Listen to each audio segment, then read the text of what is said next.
All right, Pat. So one of the biggest things in this team, if we're talking about them making improvements from within, it does mean that we have to have players progress. We have to have development from some players. And we have some very key young players on this team that, while two have a very defined role, we'll see what the other two do have and how they can work themselves in if they do. So in this, we're going to focus on players 22 and younger. And again, we're not going to talk about Dalen Terry because he can't really. It's his first year. He got to give us something first. We talk about how he can develop. But Patrick Williams, Kobe White, Io DeSumo, Marco Simonovic. What do you look at their development? What are some of the things you think that we can see from them as they head into the next season? I'll basically just give you one from each. The thing I need to see from Io, continued pressure defensively. I think that being in the league longer, being in the league for a year, I should say, will help him as well with avoiding that wall that he ran into where all of a sudden it just looked like he couldn't do anything right for a little while there. But I think just being more aggressive offensively. It was almost like at times, and it could be right the role that he was in. I think he's built himself out a bigger role, but there were times last season where he looked scared to shoot the ball. It's the NBA. Exactly. You can't be scared to shoot the ball. Go after it. Same thing with Patrick Williams, right? Just a aggressiveness. When Patrick Williams is aggressive, he's a scary player. I don't know if you saw it. It was Marco Simonovic, by the way. We saw it, talked about that yesterday. Yeah, but also I looked at that's not really him getting dunked on. He definitely got blown past though. Did you see the video? Yes. I did. Oh, there's a video of it too. Yeah, there's a video. Oh, well, I don't. Patrick Williams better be able to blow by Marco. Oh yeah. Marco's guarding P. Will. P. Will blows clean past him, one hand jam. I need that aggressiveness all season. You know what I'm saying? Like not being trying to just fit into place, but also saying this is my role that I'm carving out. I need to see that side of it. It doesn't have to be in the form of like, give me the ball, it's my time to shine. It can be you've got enough stars on this team where you can say, no, I want to get mine where I fit in, but when this ball touches my hand, I'm going to attack the bucket and try and make a play, whether it's the right pass or the right shot. For Kobe White, it's about finding your game and finding what works for you consistently. I feel like Kobe, and granted, he was in a lot of different positions last season. He was put in a lot of different places, and so he had to play a lot of different roles. But I think the one thing about Kobe is like Kobe will fall in love with just pulling that mug, and Kobe can get to the bucket very quickly. Yeah, he needs one of the fastest players in his draft. He needs to use his speed a heck of a lot more this season. And I think the reason he hasn't used his speed as much is because the handle wasn't good enough. And we've seen him working on the handles this offseason. So hopefully that comes into play on that one. And then I guess the final one is Marco Simonovic. Just show me you're supposed to be here. Please. Like, I mean, I don't care if it's one side of the ball, right? I don't have these huge expectations like everybody else does for Marco. He's a second round pick. But show me that you're supposed to be in the NBA. You know what I mean? Like it seems like, and even hearing his interview today, you know, I know a lot of people will look at that and they'll be like, oh, he's doing great and he's working hard. And but I heard that interview and I was like, he's regurgitating a bunch of stuff that he's heard other people say, because he just kept saying the same thing over and over again. And that could be a language barrier issue or something there, but it didn't sound like he was the one that was like, yeah, this is how I feel about this. It was just like, oh, you know, work hard, keep progressing. Show me you're supposed to be here, because it didn't look like you were supposed to be here last year, except when you were in the G League. And I need to know that you're supposed to be on this team. All right, that's fair. That's fair. I'm gonna start where you ended. We're gonna start with Marco Simonovic. Came in the league at 215 pounds. He's now at 240 pounds, right? That's one of the biggest things.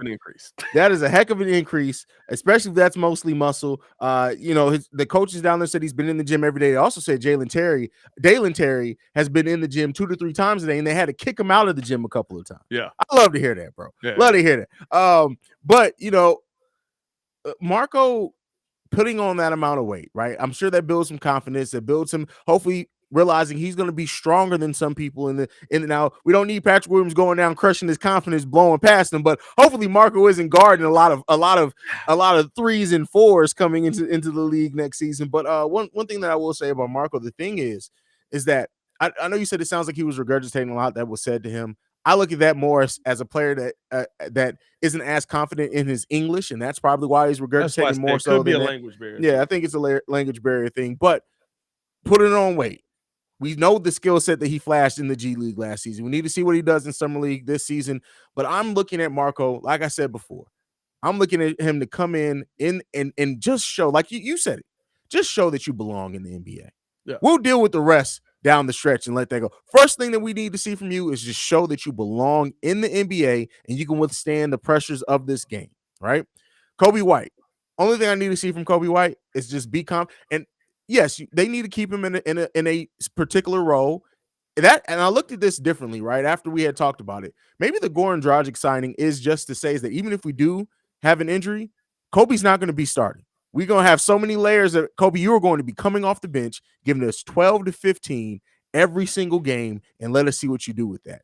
In that, if he is giving a consistent role, just like you said, shoot the ball at that 40% clip you've shown you've been able to hit it. Take smarter shots as you've been able than what you've taken sometimes and what the offense is drawing for you sometimes. And then lastly, go out there when you have the ball in your hands, show what you can do. Don't try to fit in any role, do anything like that.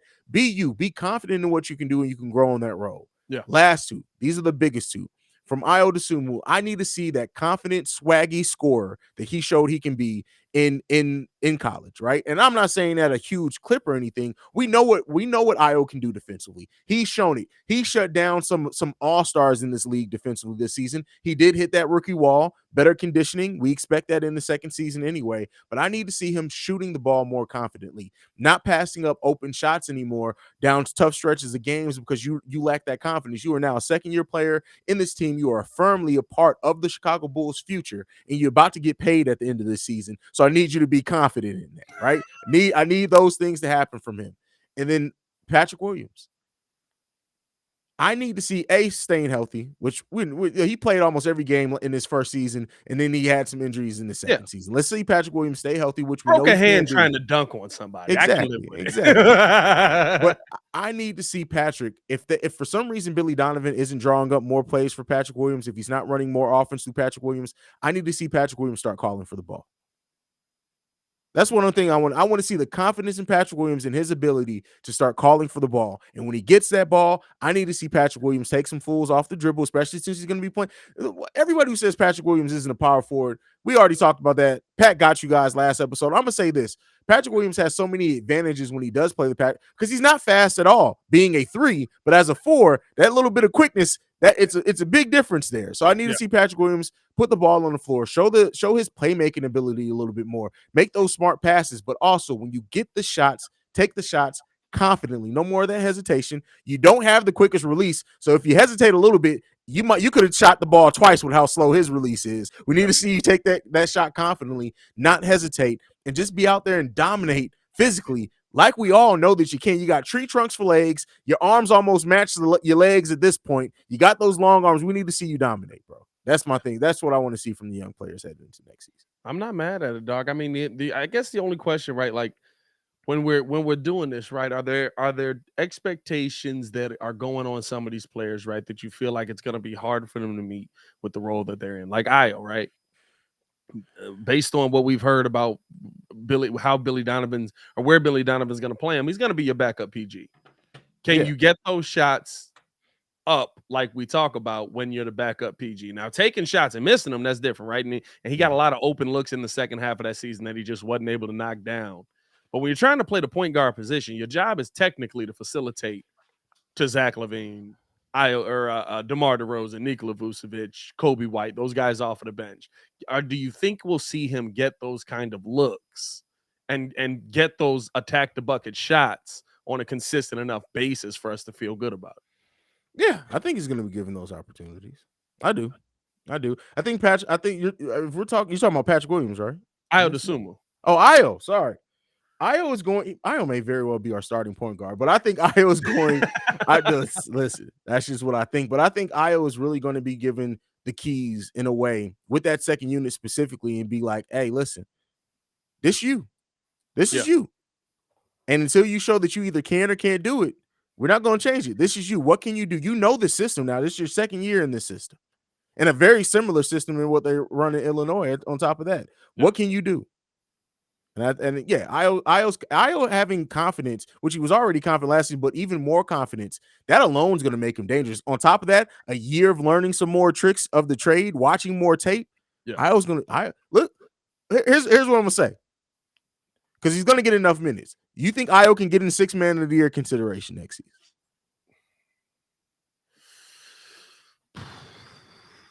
probably not, just because the guys that we see that get it are usually high output offense guys, right? This Like is true. Jordan Clarkson is still 18 to 20 point a game guy.